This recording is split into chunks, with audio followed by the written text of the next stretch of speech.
30 seconds and counting. There were plenty of years where there were guys who would dread being drafted by the Buffalo Bills. Not anymore. Astronauts report it feels good. T-minus 25 seconds. Brandon Beane realizes they're in a window of 2 to 3 years max to get this done while the iron's still hot. And getting Von Miller into that situation was big for the Bills. 10, 9. Oh, baby. Ignition sequence start. 6, 5, 4, 3, 2, 1, 0.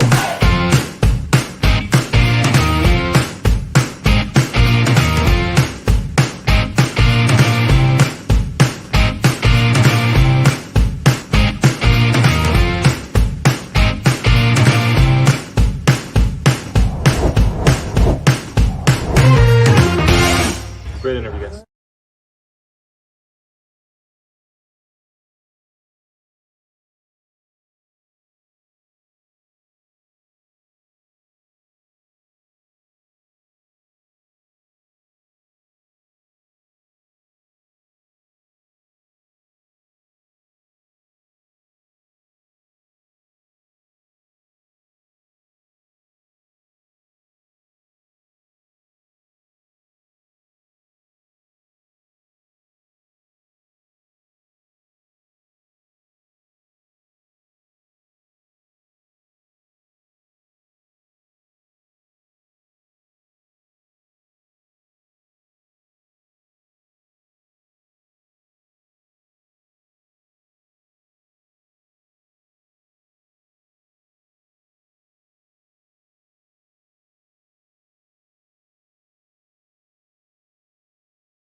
Thirty seconds and counting. There were plenty of years where there were guys who would dread being drafted by the Buffalo Bills. Not anymore. Astronauts report it feels good. T-minus 25 seconds. Brandon Beane realizes they're in a window of 2 to 3 years max to get this done while the iron's still hot. And getting Von Miller into that situation was big for the Bills. 10, 9. Oh, baby. Ignition sequence start. 6, 5, 4, 3, 2, 1, 0.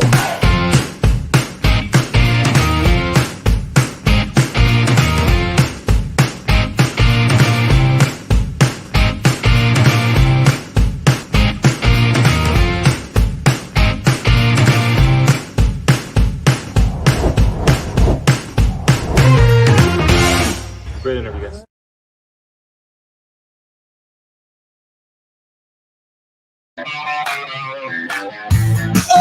Oh, baby! How about the timing on the smoke break recently? What is up, Buffalo Fanatics? Z-Bot here with you, live on the Buffalo Fanatics YouTube channel on a Monday night. It can only mean one thing. It is the smoke break. Coming at you live with breaking news from all over the place. Out with the old and in with the new. Devin Singletary, no more than 2 hours ago, signs with the Houston Texans. And just when you thought, well, Beane said we were going to add somebody to the running back locker room, it was inevitable, he told us. It became even more inevitable the second we saw Devin Singletary depart. But that addition has just been made 13 minutes ago on the dot. According to Adam Schefter, former Patriots running back DAMIEN Harris has reached an agreement, a one-year deal with the Buffalo Bills, per source. Wow, I'm learning this in real time as you are, I'm sure, as well. There's no other time to learn it. It just happened. And I'm glad we get to break it all down and share it together right here on the smoke break on a Monday night. Wow. So I sit down to do the show, right? Play the intro. The notification pops up. And, and it's not like they just signed Derrick Henry. Let's just get that out of the way. It's not like they're signing Derrick Henry or Dalvin Cook where I'm like, oh. But I was not expecting a move this quick. And let's be honest, Damien Harris, it's a bigger name. It's a big name. And I think it fits the exact type of back that the Buffalo Bills have been looking for the last several seasons. And as I'm looking at my phone, I see it. As this is all going down, I go, no way. Hop on here. The intro music plays. The intro video plays. I look down and I go, wait a minute. Why is nothing coming out of my headphones? Didn't plug a thing in. I said, there's too much going on to just go into it dry. Had to start all over. And that's exactly what we did. All right, let's get into it. This is breaking news right here on the Smoke Break. If you're just joining us, we got almost 200 of you in here right off the bat. That's when you know something's going down. Damien Harris is now a Buffalo Bill. Was once a arch rival over in New England. Will now be, let's face it, will now be the feature primary back for the Buffalo Bills in ground and pound situations. Let's start where this all began, really. Let's start where this all began a couple of hours ago. Devin Singletary signs with the Houston Texans. He is no longer a Buffalo Bill. Now, let me get this out of the way off the bat. There was, like many of these guys, Tremaine Edmonds was a great example of this. It just seems like every time there's a player that's up for a contract or there's a player that's potentially staying or leaving, the fan base gets decided by a fence, right? And then you have people split on either side. We all knew what Devin Singletary was. Devin Singletary was never going to be the guy that the entire league stopped and said, hey, well, you got to factor in Devin Singletary. Devin Singletary was never going to be the guy that you were going to build your offense around. And as we saw over the last several drafts and over the last several off seasons, as Bean has tried to maneuver this running back locker room, they told us themselves this is not the ideal situation. With that said, Devin Singletary was better than I think people would want to admit. It usually got cooking towards the end of the year. And it was never like he came out of the gate hot and stayed that way. But it seemed over the last couple of seasons, at least, Devin Singletary would really come on throughout the season. As it progressed, he would get better towards the latter half of the season. But when you look at the offense in its totality, the run game was never really a threat unless Josh Allen was the leading rusher. It was never a run game that you could actively rely upon. But we all know that wasn't just because of the personnel in the backfield. We all know what this offensive line has been for the Buffalo Bills, especially when it comes to run blocking. When you look at Devin Singletary's numbers, they're nothing mind-blowing. They're nothing all-pro worthy, but we have to look back, I'd say, at what Devin Singletary brought to this team, and it was better than I think was given credit at the time. But that doesn't mean that there wasn't room for drastic improvement, and that was a guarantee move that was going to be made at some point this season, mainly due to the fact that Devin Singletary's contract was up, and there was just no way that we all knew this. We all knew the Bills were not going to move forward with Devin Singletary. Now, I would have said the same, and I haven't been on with you guys since the Poyer situation. I would have said the same thing about Jordan Poyer. I would have said there's no way Jordan Poyer is coming back to Buffalo. Then time progressed. That whole thing changed. We'll get into that later on in the show. But I think we all knew Devin Singletary was never going to be a Buffalo Bill this coming season. The question was, is James Cook going to be given the opportunity to thrive in this offense? Is he going to be able to be given the playing time that warrants a high second round pick, that warrants the talent that they clearly viewed within him that he has? And is he going to be the feature back going into this coming season? And as we looked at what James Cook brings to this team and what we look at Devin Singletary brings to this team, the one thing that those two backs do not have is that size and that type of just bull rush you over type running style that it seems as of late the Bills are looking for in order to take that type of running style off of Josh Allen. Now, Damien Harris is that back. Damien Harris is one big dude.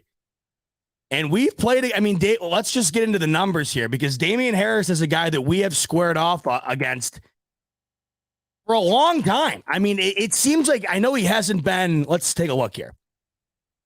Damien Harris just seems like one of those names for the Patriots where that he's been around forever. And even though it's only been since 2019, I think it's because he is one of those rare running back situations up until now where you do get drafted by the team and you are their featured back just to the majority of its extent from once you're drafted all the way up until you're not on the team any longer.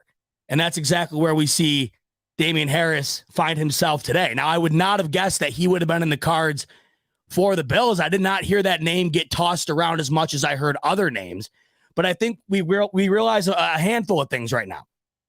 We realize the running back situation in round one that we have been discussing pretty much since the offseason started. And of course, that type of talk has been heating up as the draft gets closer. That's off the table. You'd have to imagine that is off the table. Right? Devin Singletary, once again, no longer on this team. So the bigger question now is what does this running back locker room, personnel, and ultimately play calling look like coming into this season that differs from last season? Also, how does this affect James Cook and his role on the team? Will it be the same as last year where we see him cycled in and out with Devin Singletary? Will we see James Cook be the primary back where Damien Harris is then brought in short yardage situation, in goal line situation? Many questions hitting me all at once here as we just find out about 20 minutes ago that Damien Harris is now a Buffalo Bill filling in for the newly departed Devin Singletary on this Buffalo Bills roster. So let's go back and take a look at Damien Harris's recent stats for the New England Patriots and kind of dissect what we perhaps could anticipate and also kind of dissect what he was able to deliver for the Patriots over the last 4 seasons with the team. Now, taking a look at his overall statistics, if you go back to when he was drafted in 2019, he barely played, was barely a part of the offense at all. It wasn't until 2020 where we really, it's amazing to me, by the way, that Damien Harris has only been on the Patriots since 2019. I don't know what it is about him. I don't know what it is about Damien Harris, but that just does not, that seems, I guess I've never really looked at the timing of his career, but it just seems like he's been around a lot longer than 2019. But besides the point, he really only started getting any action with the Patriots in 2020. But even then, it was only 10 games, only 2 rushing touchdowns. If you look at his season, though, in 2021, he absolutely exploded. Now, I understand in 2021, you're quarterbacked, right, by Mac Jones. That was a Patriots offense that it was incredibly anemic, next to no weapons, could not move the ball. I mean, that was the exact same Patriot offense that we played in the wild card round that year in the playoffs that could not do anything, while consequently getting absolutely dismantled in one of the worst beatdowns we've seen in NFL history. But if you look at the silver lining for the New England Patriots in 2021, it was Damien Harris. 15 rushing touchdowns for Damien Harris in 2021. That is extraordinary. And it's crazy to see the bubble up in 2021. Of course, like I mentioned, 2019, just had been drafted, only played 2 games. Hell, he only ran the ball 4 times now that I'm looking at it. You go into 2020, he still only played 10 games, 2 touchdowns then.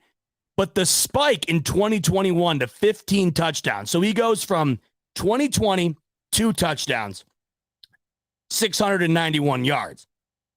The yardage doesn't dramatically increase in 2021. It goes from 691 to 929. But we go from 2 touchdowns to 15 touchdowns in the course of a season. And then last year, he only plays 11 of the 15 games. It goes back down to 3 touchdowns. His sample size, I mean, let's be frank here. His sample size here is very tough to decipher. I'm looking at a 2020 where, okay, it's his second year. He plays 10 games, rushes for 700 yards, only 2 touchdowns. But then I get this explosion in 2021 where he plays just about every game of the regular season. An absolute explosion. Just south of 1,000 yards, 15 touchdowns. If the Bills could get just south of 1,000 yards and 15 touchdowns out of a running back. The problem I'm seeing as we just glance over these numbers, and mind you, it's not like I sit around all day glossing over Damien Harris stats. But when we're looking at the numbers for what they are in the immediate reality of this signing, it's just strange to see a lot of nothing to a lot back down to not much. But that 2021 year is one that you look at and think to yourself, man, if the Bills can get a fraction of that, right, then look out. So Damien Harris comes in, 26 years old, so you still have the, he's freaking my age. I turned 26 on Saturday. Damien Harris, 26 years old. And when you look at the amount of usage that he's gotten for New England, you could really argue he's only played 3 seasons in this league. Because in 2019, he just doesn't play. 2 games and he only touches the field on 4 rushing attempts. So you're getting a running back right now out of Damien Harris on a 1-year deal. So of course he's got to come in and prove it. This is nothing long-term. This is something that if he comes in and does well, hey, we'll see what happens.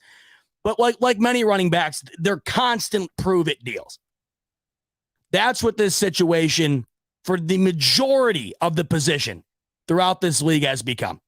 What have you done for me recently? And what are you going to do for me in the near future? And if it's not, if it's not extraordinary, then we're moving on. And even then, sometimes it's tough to justify. You have people right now having a tough time justifying what the Giants want to do with Saquon Barkley. You had people, arguing how tough it is to justify bringing in a guy like Derrick Henry at his point in his career, right? The one thing I do like about this is that you don't have to use the draft pick, right? You don't have to use let's think the round 1 overall or I'm all over the place right now. You don't have to use the round 1 draft pick on a guy that people would think would be an adequate plug-and-play type running back from the draft.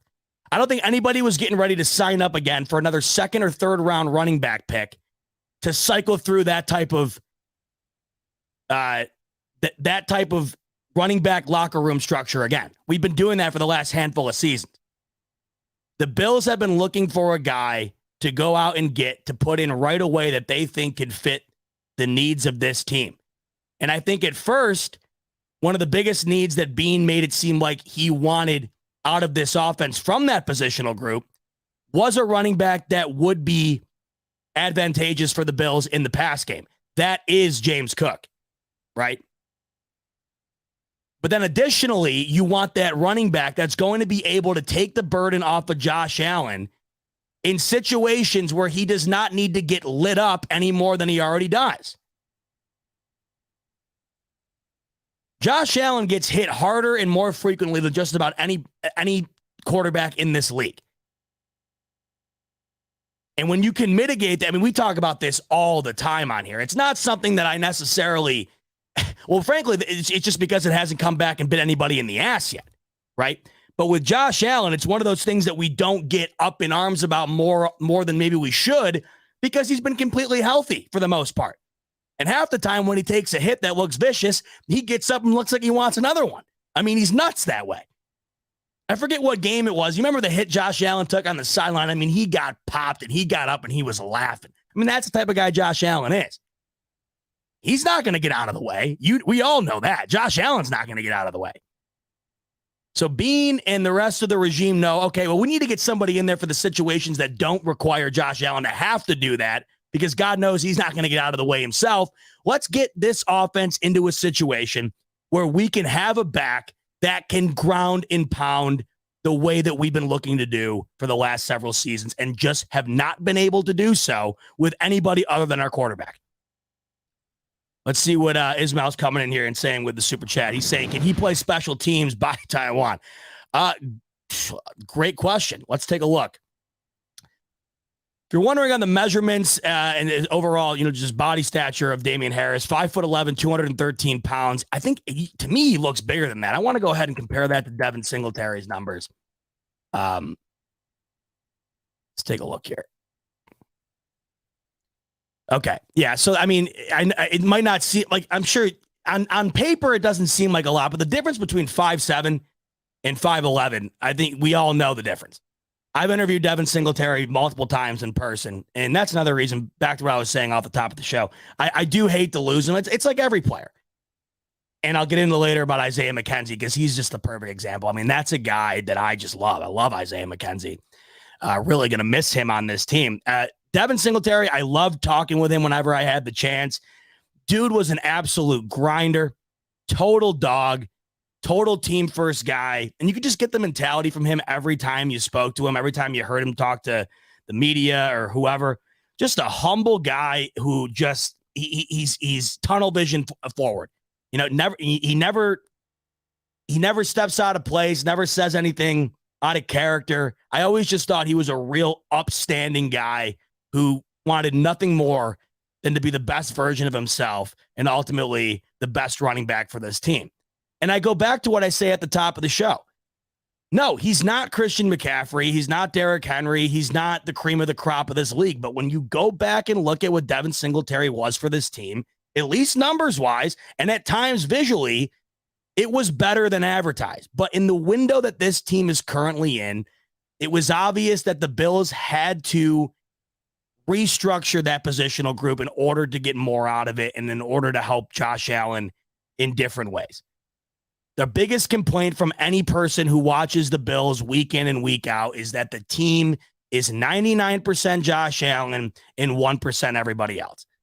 And a lot of that has to do with the fact that there's no one else on offense that can carry the load. Now, I'm not even saying, I'm not going to sit here and tell you Damien Harris is going to come in and all of a sudden make that workload split down the middle at 50-50. But in my opinion, if you can get it down to about 80%, I don't even think we understand how big of a difference that would be.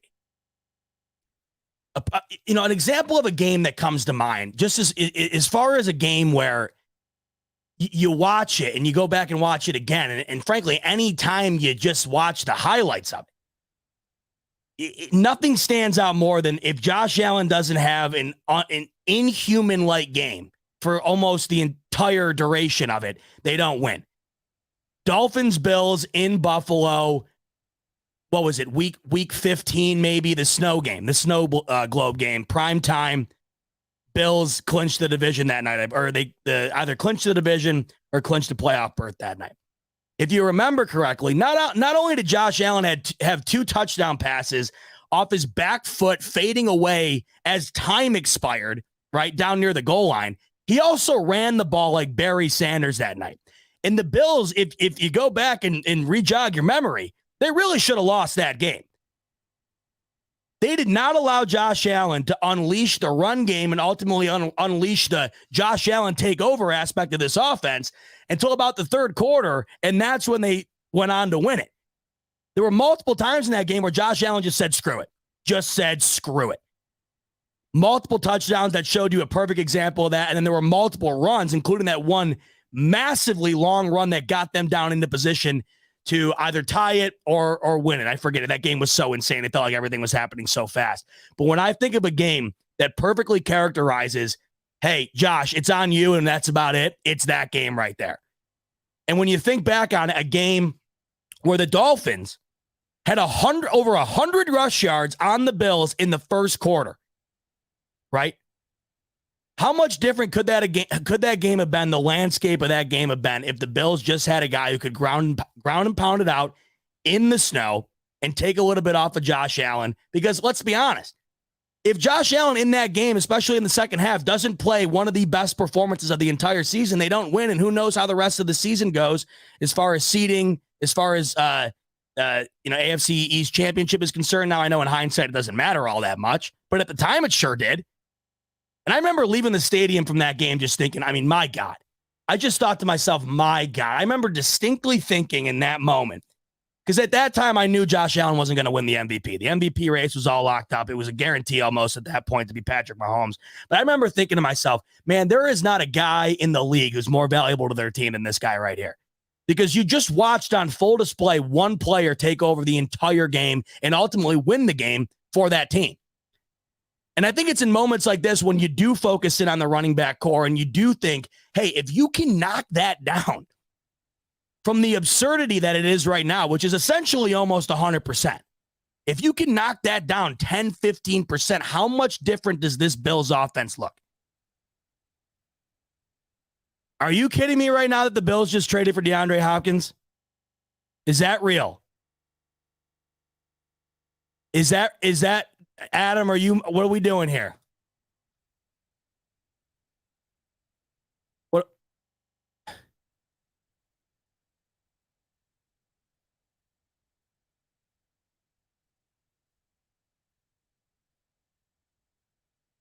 Half of me hopes you're trolling with me. The other half would be kind of pissed if you're trolling at me because you got me really messed up right now.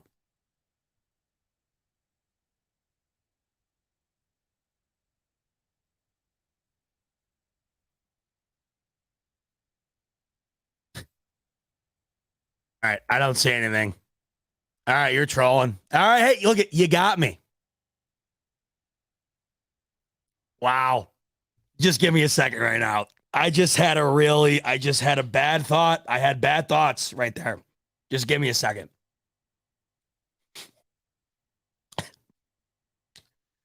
I just had some really bad thoughts go through my mind, and I'm pretty excited right now. So that was, you got me, Adam. My mind just went into a place it did not want it to go for about 30 seconds there. Yo, 10K is coming in. He's going, the energy ship was crazy. Yo, dude, I just died inside.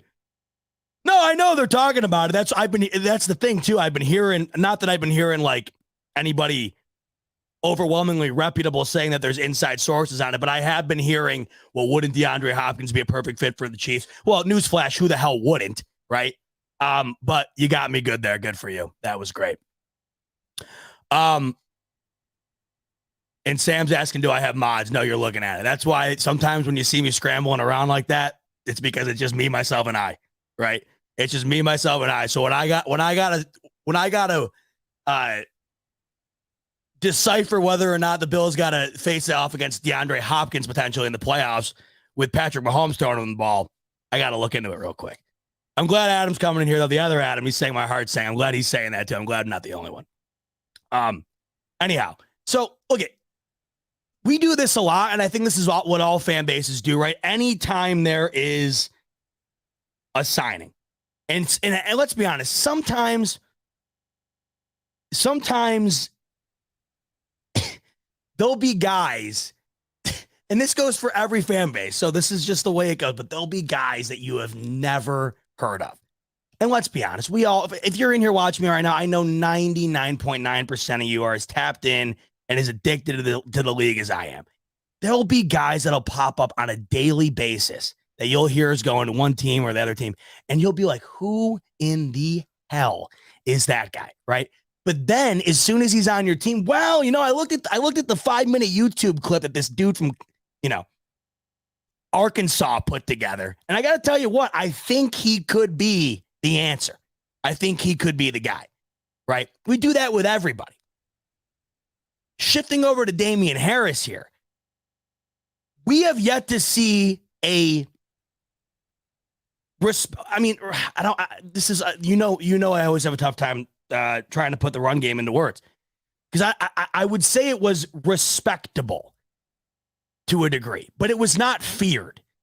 Respectable in the sense that, but this is the thing though. I'll think about certain situations where I'm like, man, it really wasn't respectable. There were times it was respectable. Majority of the time it wasn't.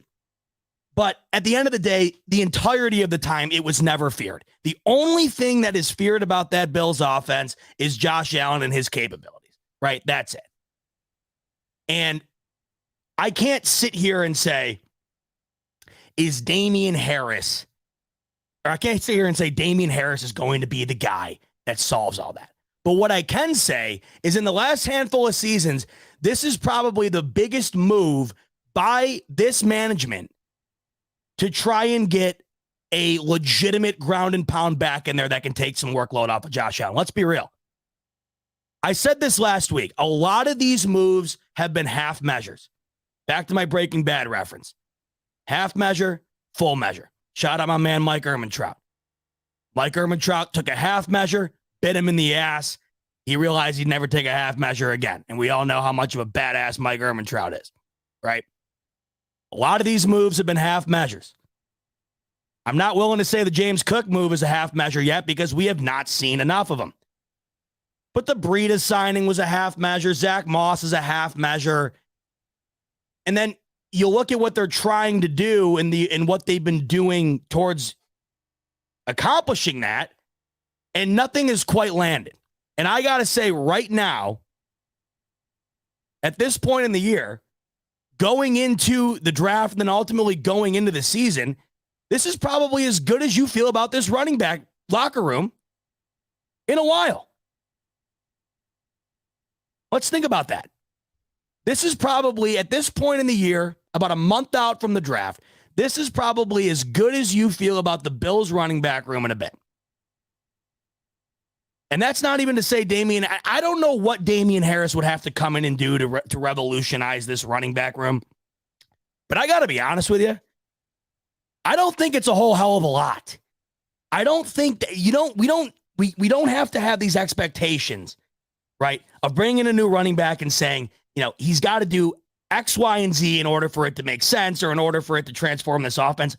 I think all we're looking for is a guy, and maybe two here, maybe two when you look at James Cook, a guy or two that can just add an additional wrinkle to this Bills offense that isn't just, hey, Josh, throw it. Hey, Josh, run it. Hey, Josh, leap over that guy. Hey, Josh, run over that guy. Hey, Josh, cast a magic spell. Hey, Josh, summon the force. That's all we're looking for. And as much as I did like Devin Singletary at times, I don't think Devin Singletary was ever that. Was there ever a moment in time? And this isn't even a knock at Devin Singletary. This is just the way that the team was run. It's got a lot to do with the offensive line. At times it has to do with the play calling. And then at other times it just has to do with the fact that you do have Josh Allen, and sometimes you go to the well one too many times in situations you shouldn't. But when you really do think back on it, is there any time that you sat back and said to yourself, man, we should have given it to Singletary there? And the answer is probably not. And if there is a yes, you could probably count it on one hand.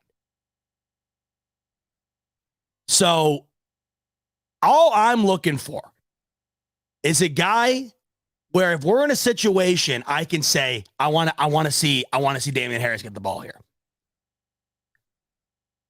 And in a league right now where the majority of these top tier teams have several guys that you can say that about, the Bills could surely use an additional one.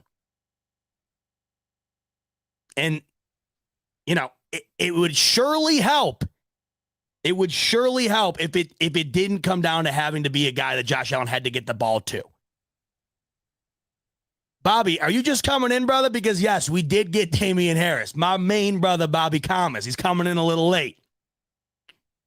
Now, I can't blame him for having to fact check because we just had to fact check DeAndre Hopkins to the Chiefs. So I don't blame you for having to answer. And don't get on Bobby. He's just a little late. Don't get on him. It just happened. But yes, Bobby, it is confirmed. All right, let's take a little bit. Let's just, I don't know if I'm going to get, you know what? I don't even care. I don't know if I'm going to get booted for this, but I really don't care. Let's go and pull up. I'm a visual learner. Let's go and pull up some Damien Harris because I want to see some of these TDs from 2020. That stat line is nuts. And I'm not exactly sure. And you got to remember too, and there's a lot of grains of salt to be taken, I think, with this whole thing. But let's not forget that in 2022, where Damien Harris's numbers fell off significantly, their offensive coordinator was Matt Patricia. So I got to take that with some sort of a significant grain of salt before I completely dictate my thoughts on Damien Harris off of last year. Same can be said for the year before, because as you can see, those numbers in 2021 are the clear outlier. But I mean, the Patriots offense last year, I don't even know. I don't even know what words you could put it. I don't even know what word you could use to describe it. It's just, it's terrible.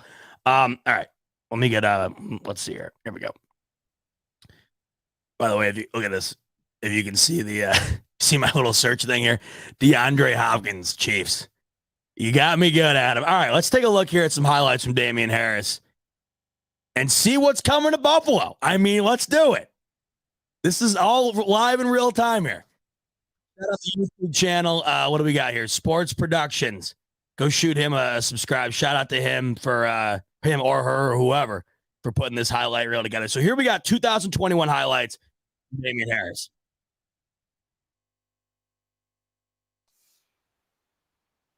This has got to be preseason here. He was moving on that one though.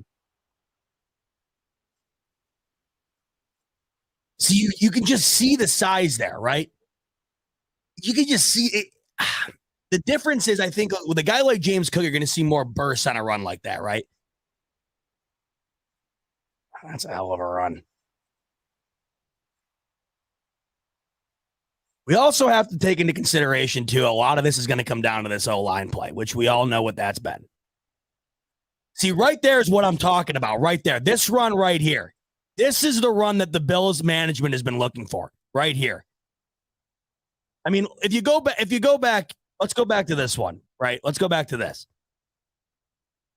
Now, that's a great run. He hits the hole phenomenally, but any top NFL running back or any NFL running back worth starting is going to be able to hit that hole. Now, granted, it's great hole recognition to be able to get through that, to get through the first hole and then read to be able to go to the left. It's great navigation, right? But there's nothing there that he had to overcome as far as a tackler in his way. This next run right here is, I think, exactly what this management has been looking for. Watch this run. I mean, you got a whole line, right? You got a whole line lined up right there. And these are the situations I'm talking about. When the Bills are in like 3rd and 1 situation, 4th and 1 situations, and granted, I don't want to go away from the Josh Allen sneak game, but it's just it's back to my point, another wrinkle, another element that just does not exist.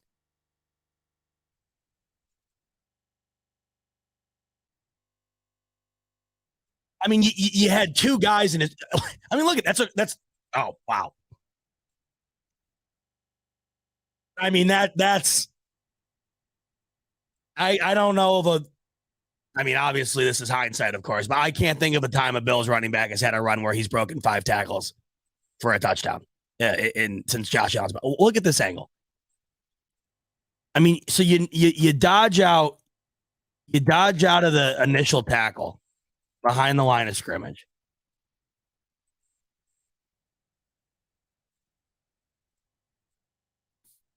I mean, that hole, I mean, it's there, but look at how clogged it is. You got a guy on the ground. You got a guy coming at you right here off the side. Then you got 2 guys here. He's got the position on the tackle, so he's already inside. Look at this. Simultaneously as he's breaking this tackle on the line, he's also breaking an ankle tackle.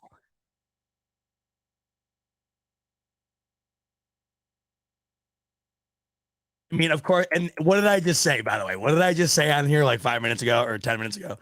Like every time, we sign a guy and then I'm going to go watch we're going to go watch a guy's YouTube thing. We're going to fall in love with him.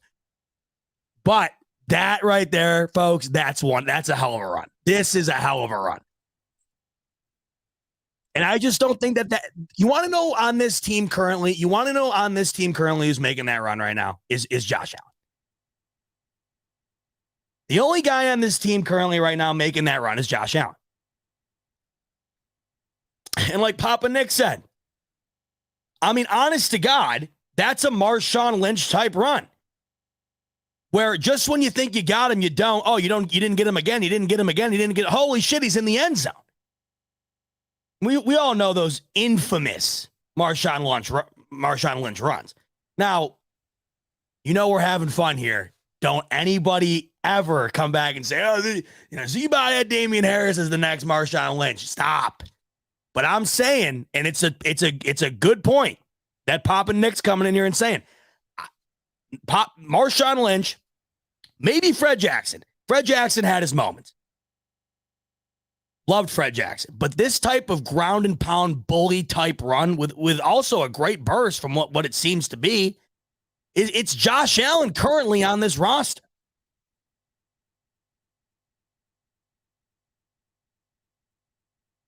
So far what we're seeing, and I understand this is a highlight reel. You can make this on just about anybody, but I don't think you're going to be able to go back. You're not going to be able to go back through the film reels of the Bills over the last 3 years and find me.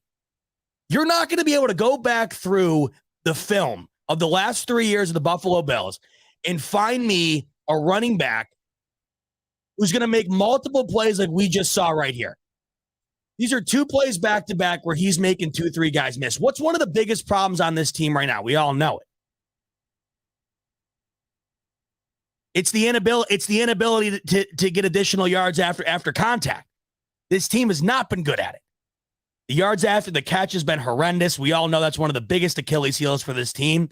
And then, of course, why the Bills want to go out and bring in a guy like Damien Harris is because of the fact that there is not a lot of additional yardage gained after the first initial contact. And I think we just saw a couple of great examples of why the Bills found value in a guy like Damien Harris here. As we're thumbing through this, by the way, if anybody has the contract details, feel free to share them in the comments. I know they just inked a year on them, but not exactly sure what the money situation looks like. Look how tough of a tackle he is. Now, of course, this is a Dallas D.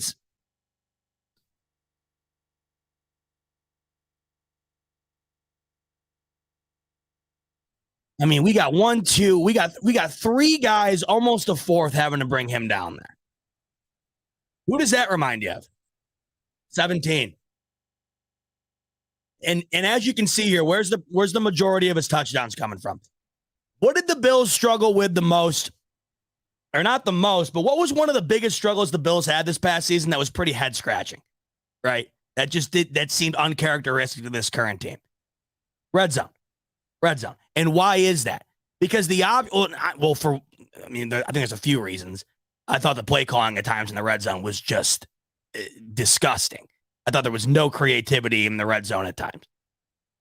But the red zone efficiency last year, and it of course had to do with turnovers from Josh Allen that were very uncharacteristic. But I thought last year, what felt like it used to be automatic, it did not feel that way last year. And I think that's another indication of a team that has a very limited amount of assets to utilize in that situation, one of which not being the running back. Handing the ball off to Devin Singletary in the red zone is not your ideal option. He's not that type of back. So then, of course, when you scratch that out, it's either run it with Josh or throw it with Josh. And the more you do that, the more you're likely to have the errors that Josh ultimately wound up having. The more you do something, the more you're likely to have something go wrong. And of course, the more likely you are to have something go right. We saw plenty of both out of Allen last year. But how nice would it be to just have a guy like this that you can hand the ball off to in the red zone? That is even that. This in itself, I think right here, this in itself is probably the main reason you pick up the phone if you're Brandon Beane. This is probably the biggest reason you pick the phone up.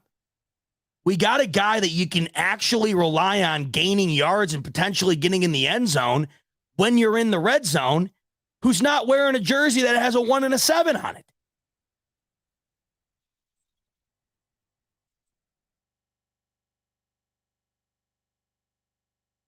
I'm growing increasingly excited about this. Can you tell?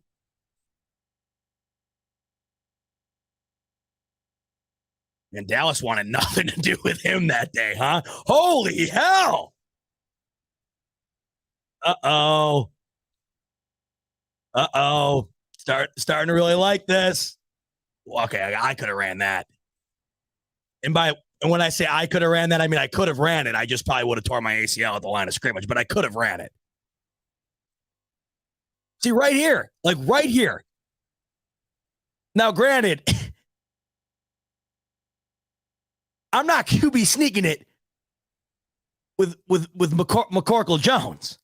Okay, I get that. But is it nice to not have the possibility of also handing it off? And then this is where I think you can do different things, right?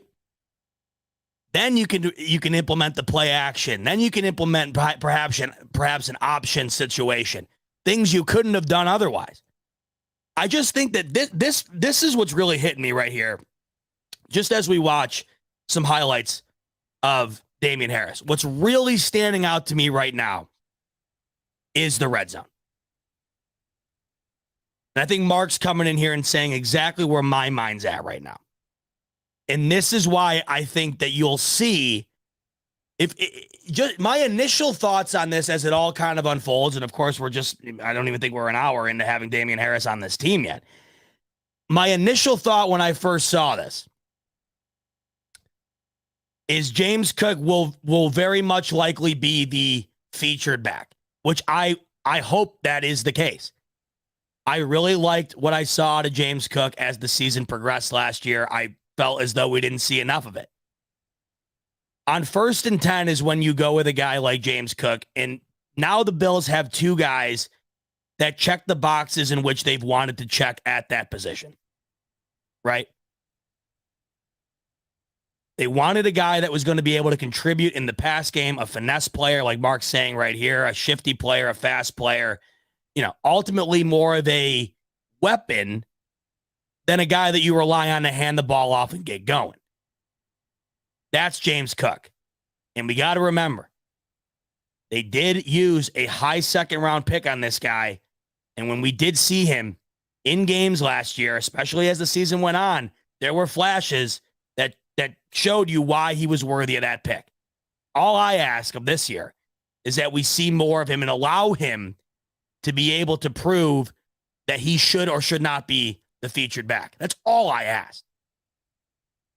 Because I think that there's a hell of a lot of potential there in James Cook. I really do. He's actually one of the more one of the pieces this coming season I'm most excited to watch. Because now that Devin Singletary is gone, those are your options now. Like, I mean, that I think it became inevitable. Even without signing Damien Harris, it became inevitable the second you saw come across your screen that Devin Singletary was a Houston Texan. It became quite clear that James Cook is now your primary guy. But that still didn't solve what the Bills were going to need to go out and solve in either the draft or what we see here in free agency, which, of course, Brandon Beane has told us. He told us he was going to go out and add an additional player to this running back room, and he wouldn't have even had to have told us because that was a given. But back to Mark's point here, because I think it spells it out perfectly. James Cook's your guy on 1st and 10. Now, I'm hoping it's not a lot of what we've seen in the past, which is, oh, okay, here's a halfback dive for 1 yard on 1st down. I hate that. There's nothing on earth I hate more, especially when they double down on it and do it again on 2nd down for another yard or two.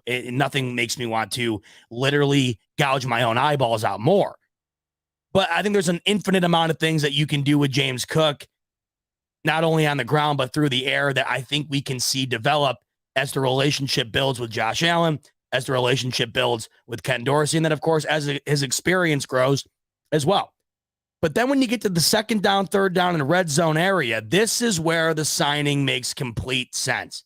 And the more we watch this, the more we talk about this, and the more we think about the situations that Damien Harris is going to be utilized in, the more I'm getting very excited about this. And the more I'm getting excited about the fact that it's a guy who look, and I keep reiterating this because we have to taper expectations as always. It's not a guy coming in that all off the bat has already been a tried and true, like consistently proven rather, X factor. Right. It's not, but there's very few of those in the league. And even with those few, they only are able to do that for so long. Right. But what you do here is you bring in a guy who is a veteran to some extent, or at least a veteran compared to what you would have if you went out and drafted one, and is a veteran compared to what you have in James Cook currently. And I just like that you don't have to go into the draft now and have that be one of your top priorities. Right. Now Scott's coming in with a little ribbon, which I love because I'm not like Rico level with the running back. Let's be real on that. But this is exciting. Right? Like this is like when Rico and all of us got going last year on Breece Hall, I think we just immediately put a stamp on our head where we're like, oh, running back. And then there was always that divide, right? There was that big divide where it was like, oh, I don't want one. I want one. But that's like the whole fan base anymore.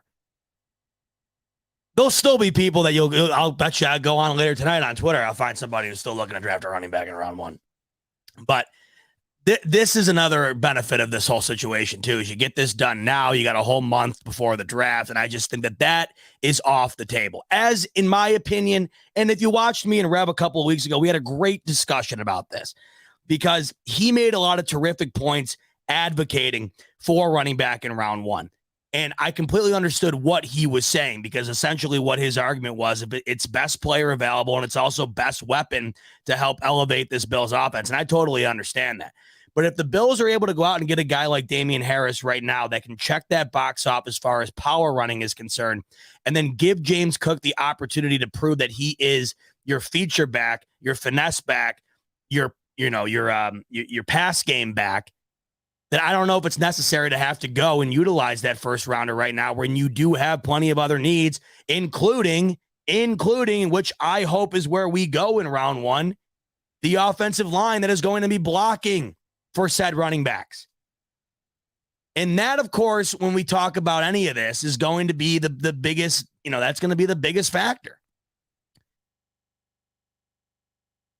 The offensive line do I think Devin Singletary would have been twice as good of a running back if we had, the Philadelphia Eagles running back or offensive line? No, I don't.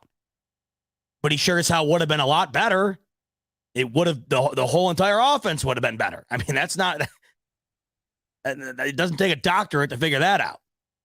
The offensive line is going to have to show signs of improvement this year if anybody in the backfield is going to want to elevate this offense. But the nice thing is if it's not top tier or elite, which I'm not expecting it to be, this is what you have a guy like Damien Harris for, who can break tackles and run through guys. We didn't have that. It was only Josh Allen.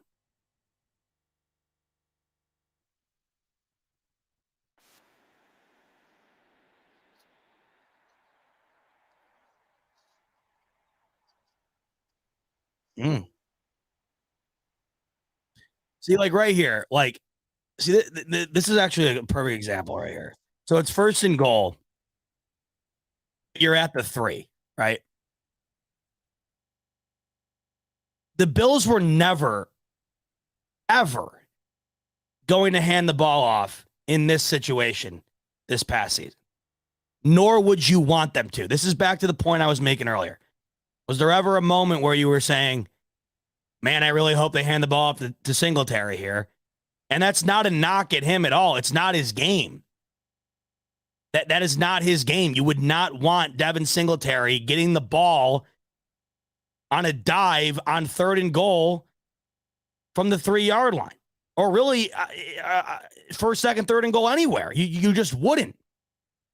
This is where I love this.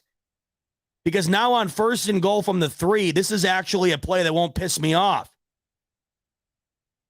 Because Damien Harris, granted, unless the line blows up, Damien Harris is not the type of guy who's going to hit the line and fall down. He's much more likely to fall forward in front of the line of scrimmage and backwards. And I think we can't say the same for what we had at our disposal this past year. And that's not knocking anybody. That's just the personnel grouping we had at the running back spot. The only guy that would be able to penetrate the line and be able to move forward in a situation like this was our quarterback. And that is something that is just, if it's not sustainable, then it's just not safe, I guess I don't even know if that's the right word. It's just something that if you don't have to do it every time, then that would be great, wouldn't it? That's all I'm saying. Like, if you don't have to do it every single time, then that would be awesome.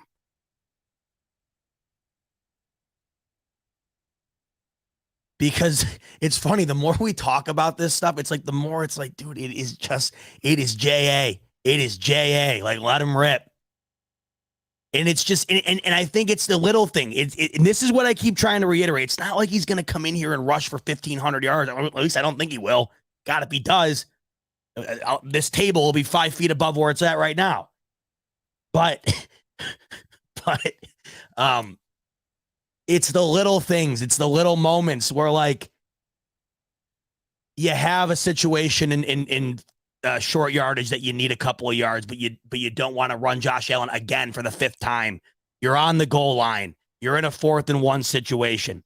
Because not only does it open up the ability to just give it to somebody other than Josh Allen, but it also opens up the creativity as well. If I'm in a short yardage situation against the Bills last year, I know what's coming. They're not handing the ball off. And if they do, I'd welcome it. But now that I have Damien Harris, I got a game plan for that. And I also got a game plan, the potential for a play action boot or something of that extent. It could open up a lot. And it's the little situations that might not seem like a lot at face value, but I think when you total them up, it really could add up. And that's when you go back to the 99% Josh Allen doing everything. If we can tick that down 10, 15%, I think that does a world of good for everybody, especially the health and longevity of Josh Allen, which to me matters more than just about anything.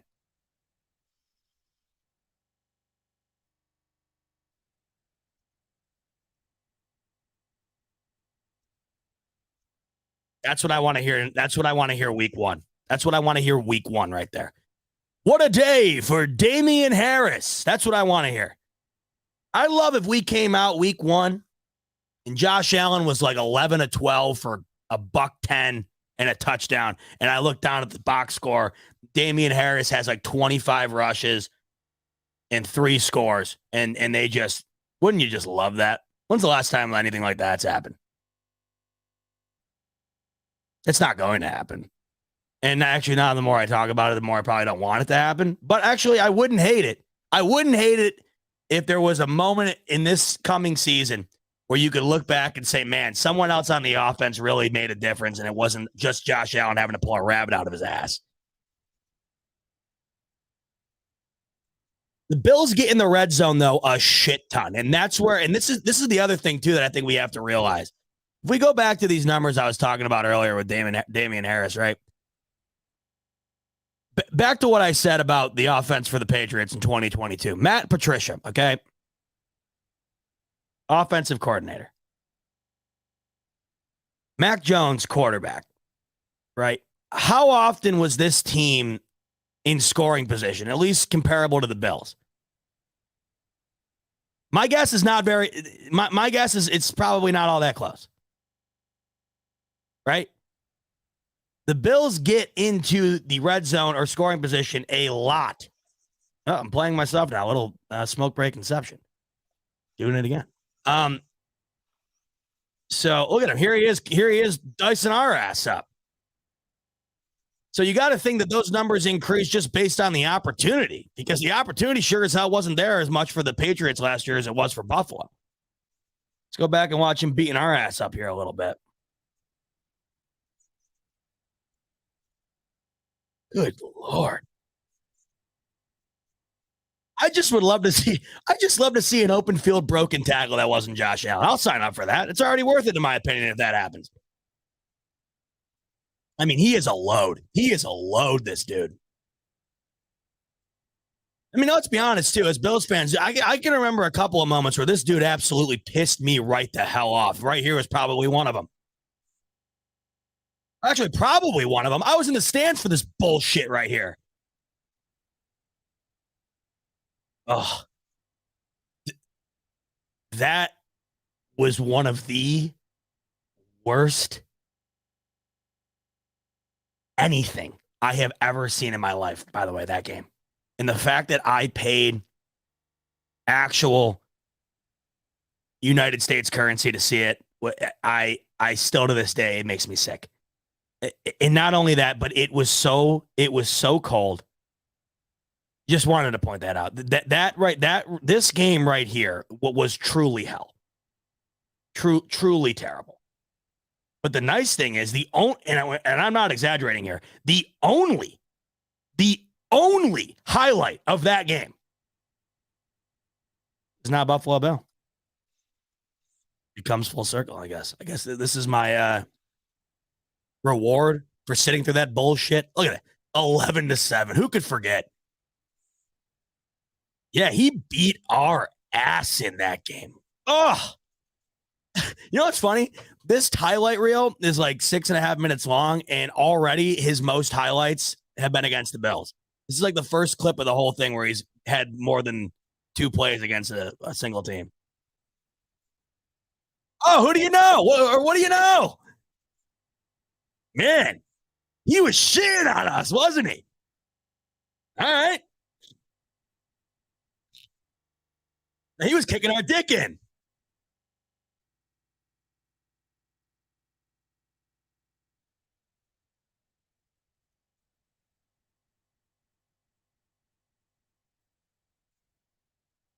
Yeah, nothing you love more than to see Poyer and Hyde tackling a running back.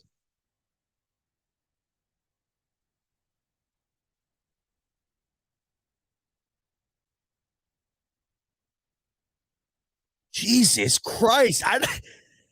You know what? This is all coming back to me now. This is why I think that I had like a lot of hatred that just probably flipped to love as we watch these. This is all coming back to me now. There were moments where I just wanted to kill, like I hated him. And we just saw him right there. Those were 2 games where he completely beat the shit out of us.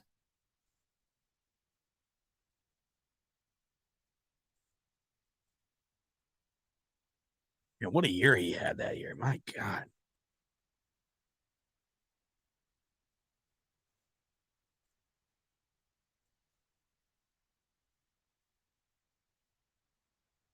Again.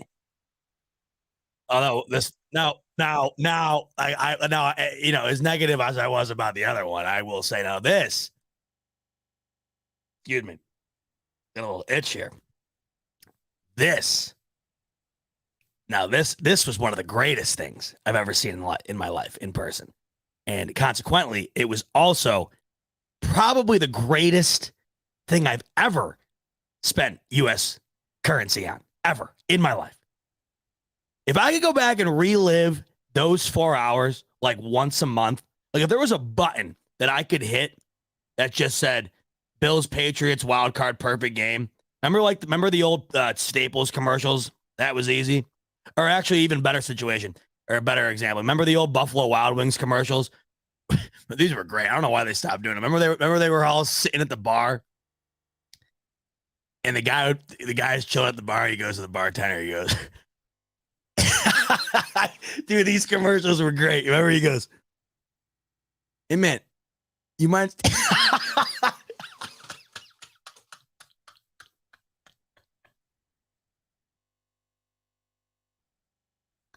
Yo, sorry. I don't know why that's making me laugh so hard. Oh my God.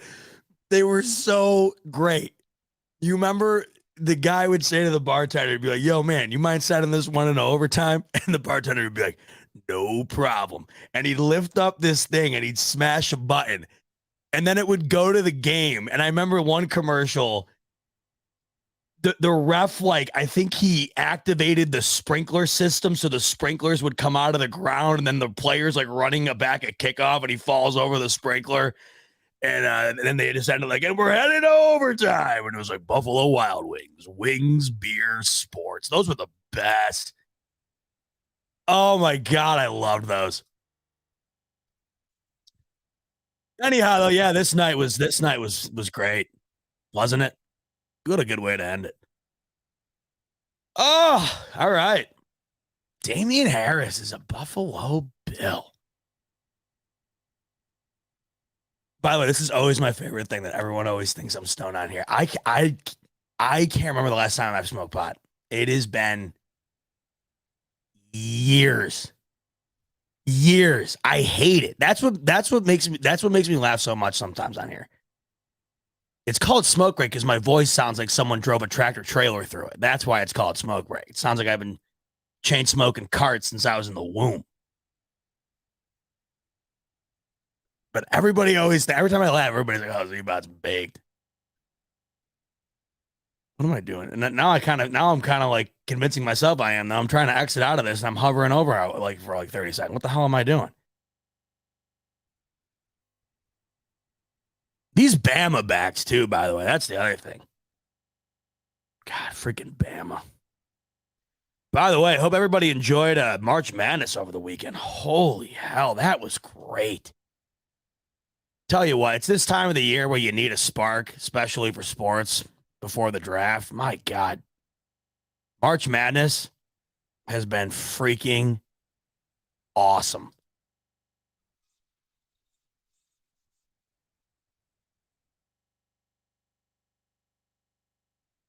Damn.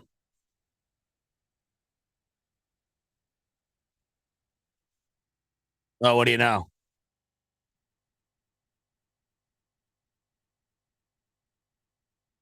I'm excited, man. I'm excited about this a lot.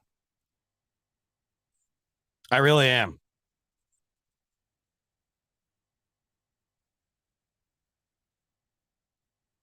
You have to wonder too. Everybody in here is like, I'm baked.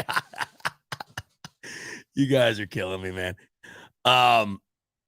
Everybody's like, yeah, I'm baked right now. Yo, by the way, Kim, I'm well aware of Wolfman Jack. I've been getting that for a long time. What a legend. The only difference between me and Wolfman Jack is he's got a killer mullet. If you go look up Wolfman Jack, I sound just like him, but he's got this killer mullet. And I can't remember. I'm pretty sure the last time I looked at it, it's got like this really cool, like gray streak down. And the dude just looks like a freaking good time, you know? I'm excited about this. Very much so. And, it's probably just because it's, the initial wave hitting here, but I'm stoked. I really am. Now, the next thing that needs to be addressed is wide receiver. And that's where we figure out, I think the future confidence level of this team going into the season. I mean, that's where my confidence level is going to be really predicated based on the remainder of the offseason here, and then of course the draft. This is what, in my opinion, now that you have this done, and this was a major piece. I mean, let's not get it twisted. Oh, dude, by the way, Zach Jennings coming in here. Is he about to grow a mullet? So, quick side story. I did used to have a mullet. Swear to God. I'm sure my mom and my dad are watching right now. And if they have time, they can maybe text me one before I end the show here. I got to end it in a little bit. Actually, here, I got to go pick up Caroline from the airport. But I did swear to God, I used to have a mullet in 8th grade. And I think I weighed as much then as I do now. And I was about a foot shorter. And there is this killer picture of me. It's my football picture. And I'm like hands behind my back, dead face, side profile with the mullet.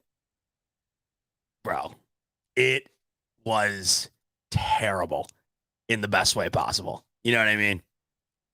Like, it was one of those things where it's like, oh, he's in 8th grade, so who cares? You're not going to say anything. But, like, you look back on it, and you're just like, holy shit. And you want to know what the best part about being like an 8th grader or whatever? You can walk around like that and not give a single shit. Like, not give a single rip. I used to go to school wearing a shirt that was probably like 2 sizes too small for me. And then I played lacrosse my whole life. I don't know if anybody remembers these. They were called Flow Society shorts. And there were these lacrosse shorts that had like a bunch of different random designs on it. They'd be like purple with bananas all over them. I mean, it literally looked like something you'd wear at a Burning Man or something. So I'd have those on. I'd have a pair of flip-flops on with knee-high socks. And then I'd have on like one of those fight-in necklaces that are made out of like, I don't know. They were the stupidest thing ever. I remember they advertised them. They were supposed to like help your balance or some bullshit. I had one of those on, and then I had hair down to the back of my, like down to the middle of my back. And I walked around like it was just it's amazing. It's amazing.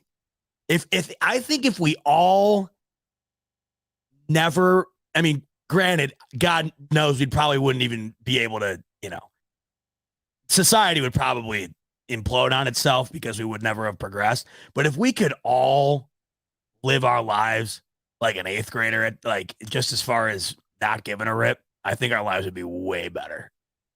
Because I look back on that and I'm like, man, you imagine walking out of the house looking like that and thinking you are the king of the castle? That'd be sweet. That'd be sweet. Maybe I'll grow it back out. Maybe it'll re-trigger. Maybe it'll re-trigger this aura. Or, I look like I belong in on an FBI most wanted list. Let's see what we got on here. Sam H was a good point. So maybe we'll end that here. We'll do let's do a full game highlight. Now, here's the problem though. What do you think the best way to do that is? Because I don't have what do you call it? The NFL Plus or whatever. I cancel it after the season, so I don't have that. Let me see here. Let's just do a Patriots 2020. Okay. Let's do the Bills game. Patriots, Bills, 2021. Let's see what comes up.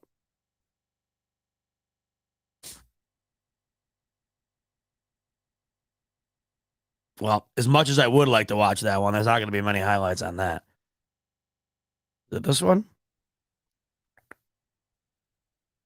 Let's try it. We'll do a little bit of this. I'm not going to be able to get to a lot of the stuff I wanted to get to, unfortunately, including Isaiah McKenzie and a couple of our wide receiver additions that we just made, which, it's back to my point earlier. It's newer additions, but I mean, like wide receiver 5, 6 additions, in my opinion. And then I wanted to talk a little bit about Aaron Rodgers, but you know what? You've heard enough about it. And right here to gangrene in the Jets and A-Rod. We'll cross that bridge when we have to. I'm so excited though, by the way. I got to tell you, I cannot wait to play the Jets. I truly can't. I've never been so excited. And I tweeted this out the other day, and speaking of the Patriots here, this has never been more, I've never been more serious about this. My hatred for the AFC East is peaking. I think it's actually hit its peak. And the funny thing is, it's got nothing to do with New England. I am at an all-time hatred level for the Jets.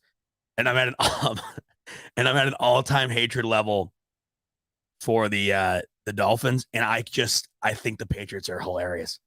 The Patriots just signed their big blockbuster signing was Juju Smith-Schuster. All right. So we got some live action. You know what? I gotta just tell you this real quick. By the way, I just played about 2 full minutes of a full game highlight that someone requested earlier. I just played it as if it was on the screen for you guys to see. Nope. I was just watching that like I thought I was watching it with you. No wonder you guys think about something. Jesus Christ. All right. There we go. James is wondering, what's the plan for linebacker, the Z-Bat plan? Well, let me tell you what. I'll tell you what the plan is. My dad just sent me that picture I was telling you about. Now, it's not the one I was thinking of, but it's actually maybe even a little better because not only am I pretty much wearing exactly what I told you I was wearing. I mean, and this is hilarious because it's right down to the necklace. And I thought I was just kind of pulling the necklace out of thin air because I like vaguely remember I used to wear that. This picture has the necklace. And not only that, but I'm also featuring the biggest D-bag move that any man could wear. And granted, it's okay if you do it because I think they're sweet, but I just can't pull them off. Only a certain guy can pull them off, in my opinion. And I don't necessarily know if eighth grade version of me was that guy, but you can take a look for yourself. The gas can Oakleys. Now, when you're wearing the gas can Oakleys, I mean, you better be him. You know what I mean? Because the gas can Oakleys, they just got that. I should rephrase that. They're not, I don't know. I guess it all depends on the color. Sunglasses can be they can really personify your character, in my opinion, depending on the type of sunglasses you wear. By the way, that was not a good highlight of our new boy, Damien Harris, by the way. We're going to want none of that. Now, granted, at the time, that was the best thing that could have happened. Anyhow, here it is. In all its glory. I cannot believe we went down this rabbit hole today.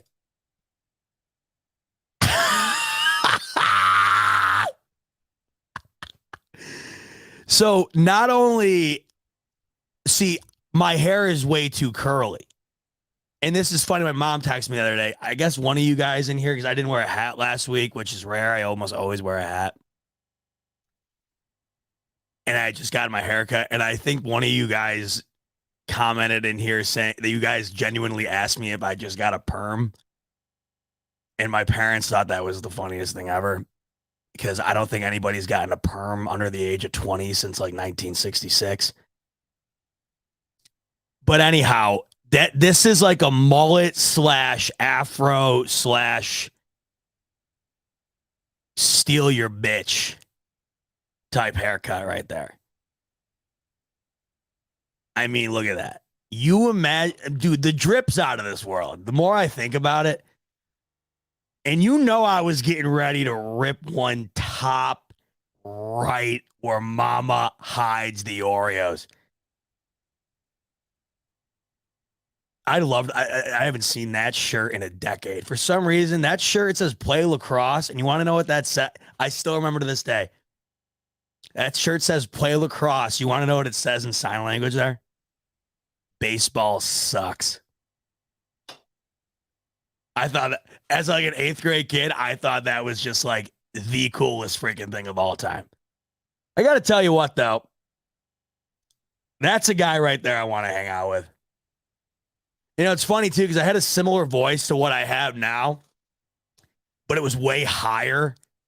And I was also the loudest kid in school, too, like if you couldn't tell. So imagine having to deal with that. Like, imagine I'm sitting in like your 8th grade English class and I'm looking like that with the sunglasses on.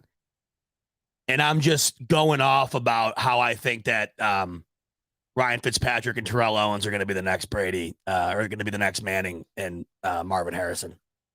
You know, that's essentially, that's what you were dealing with. And that's what it looked like. So, oh my God, that was great. I don't know how we got down there. I would love to sit here and talk more about my 8th grade self and Damien Harris until the cows come home. But I actually have got to go pick up my girlfriend from the airport or she will kill me. And there won't be any Damien Harris for me to watch because I will be dead. If I leave her at this airport, she will absolutely kill me. And I don't blame her because any time that you spend at the airport that is in addition to any time that you are necessarily needed to be at an airport is terrible. So I got to go get her and it's like 45 minutes away. So I got to call it quits. This show went all over the place and I had an absolute blast. I hope we get breaking news every single night. That was so fun because you come on here and you just don't have a rip and we just don't have a clue. You just go into it blind, have fun with it. And then next thing you know, we're going through the 8th grade scrapbook. You never know what you're going to get on the smoke break. But what you do know is you're going to get me every Monday night live at 8 p.m. Eastern. And I'll be back with you this time next week. This is my last show as a 25-year-old. Next time you see me, I'll be closer to 30 than I will be to 20. That is sickening.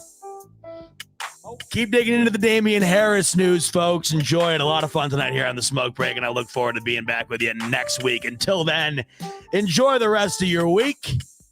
Enjoy the rest of March Madness.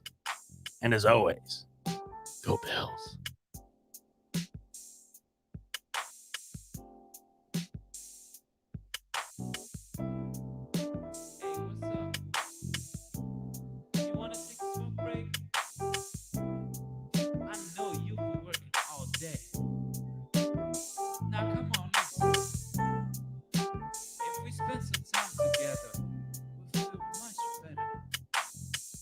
Good for you.